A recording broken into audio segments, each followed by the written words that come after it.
So what's Kemi Badenoch doing calling reform woke? I mean, how kind of weird is that? You can come up with all sorts of criticisms if you've got a Tory mindset. You can come up with all sorts of slurs and smears against reform, I'm sure, but calling them woke doesn't really quite cut it, does it?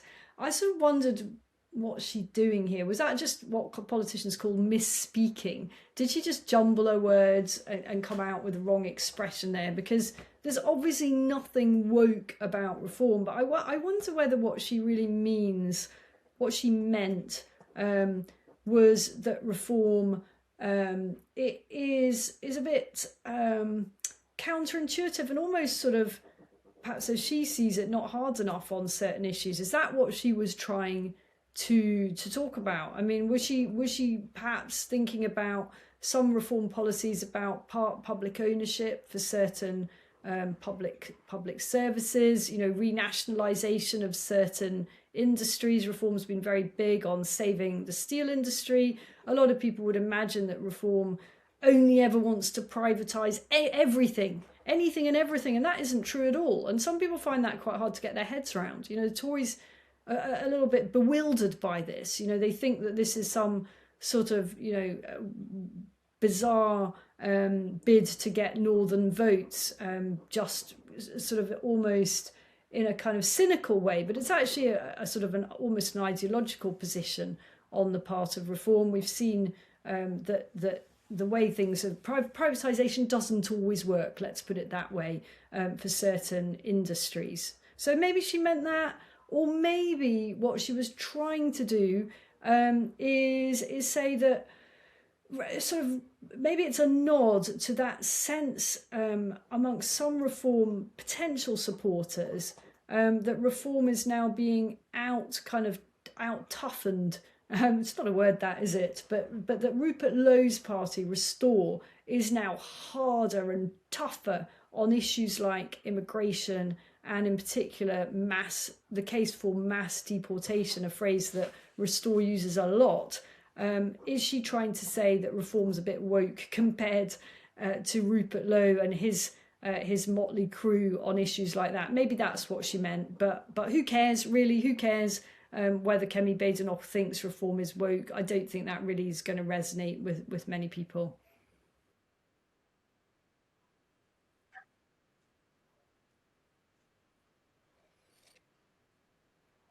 I find it really funny that there's so much talk all day, every day about possible pacts between Reform and Restore, and Reform and the Conservatives, and Labour, and could the Lib Dems be part of a Labour-Lib thing? A bit was made of that when Ed Davey and Andy Burnham were seen to be quite chatty friendly over this plans for cross-party talks on care for the elderly.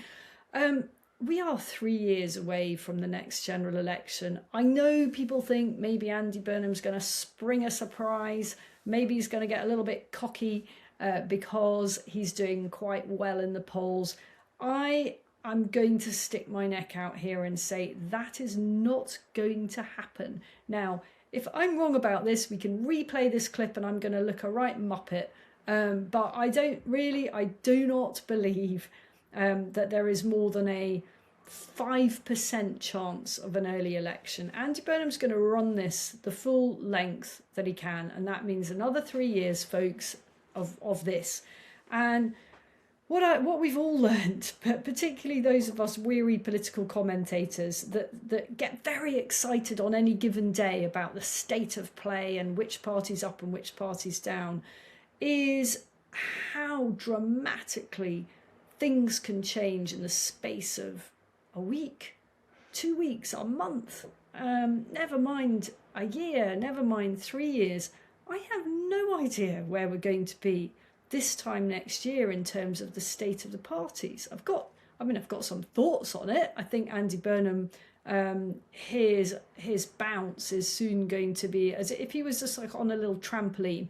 And he's bouncing quite merrily at this point, and everyone's looking on and doing a bit of clapping, and he's doing the odd somersault.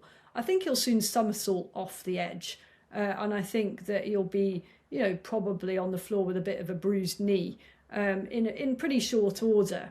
I think that very soon people will realise, and when I think this will probably truly happen is at the next budget, which is not that long away. That's in the autumn. I think he'll probably have an impressive party conference. There'll be a real buzz around Labour in party conference season. So Labour generally have their conference at the end of September. So there might be a bit of buzz and optimism around Labour then. But I think all that is going to sharply hit the buffers when it comes to the budget in November. And then who knows who's the beneficiary of that? Is it going to be Kemi Badenoch? Well, we know she's doing well personally in terms of her ratings, but we also know her party lags way behind her personally in terms of voter approval. So I genuinely don't believe the Tories are going to be the beneficiary of Labour going back down again, which I think they will. I just don't think the country is ready to forgive them. And I know I'm not. 14 years of betrayal, and they are responsible in so much large part for so many of the problems that our country is facing today. So that leaves Nigel Farage and Reform, and of course Restore. And there's a long way to go for both of those parties. Nigel Farage has got to break out of these constant questions about money, which have been just tying him in knots for months now.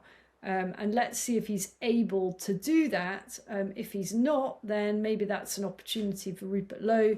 But I think he showed his true colours at the beginning of this week with his fake offer of an olive branch and all his theatrics when he didn't get precisely what he wanted within a few short hours. I supported Nigel Farage's decision to call a by-election in Clacton. When it comes to what is going to happen at that election, I had some wobbles, I must say, at the beginning.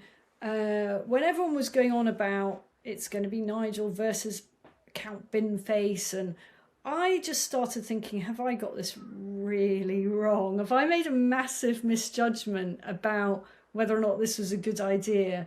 I began to imagine that this would be like a proper circus every day. I thought Clacton would be overrun by bins. I thought there'd be reporters dressed as bins everywhere. I thought there would be, hordes of people staging ridiculous stunts involving bins, and that at every turn Nigel Farage would not be able to escape the bin thing. The left failed to organise that. Guys, you missed a trick there. I don't know why Clacton wasn't overrun by people in bins and wearing bin costumes and talking rubbish, etc., etc., but it hasn't come out that way. He's pretty much been able to crack on and do what he was trying to do, which was make his case to the people of Clacton and hopefully be returned, from his point of view, with a much increased majority. Now, if that happens, and I believe it will do, I think he'll get a very good result, never mind how many bins and people dressed in other silly costumes are competing with him.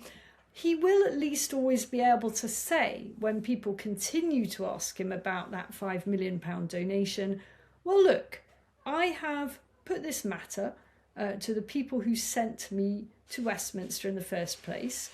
And by the looks of things, given how many of them cast their votes for me, they don't really care about it. They think that other things are more important, and they've sent me back to Westminster. So what are you going to do? And he'll be able to say that. Will that mean that everybody stops asking about the 5 million? Maybe not. But at least he now has a credible answer to that. At least he can now say, look, I've put this to the test, and here's the answer. I guess there's another question as to whether, in this ridiculous world that we're in, he then is forced at some future date to have another by-election. I honestly I think people would just think that was ludicrous, a complete charade and a waste of taxpayers' time and money and so on. And I really hope that's not what our politics has come to, but I think it might well be.